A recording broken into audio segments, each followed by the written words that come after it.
பயண காற்று செய்திகள்.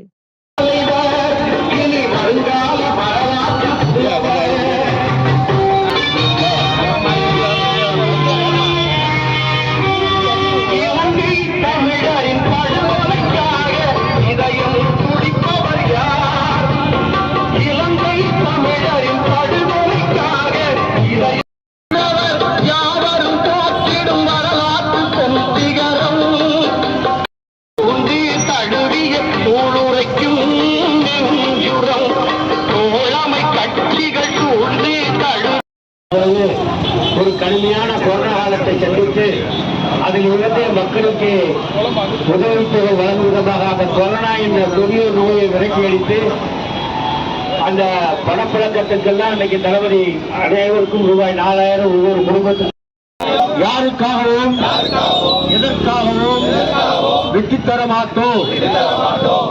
தமிழ்நாட்டின் உரிமைகளுக்காக ஒன்றுபட்டு போராடுவோம். தமிழ்நாட்டின் உரிமைகளுக்காக ஒன்றுபட்டு போராடுவோம். தமிழ்நாடு வெல்லும், தமிழ்நாடு வெல்லும். இதுதான் ஒரே இலக்கு. தமிழ் வாழ்க, தமிழ் வாழ்க. தலைவர் மு.க. ஸ்டாலின்.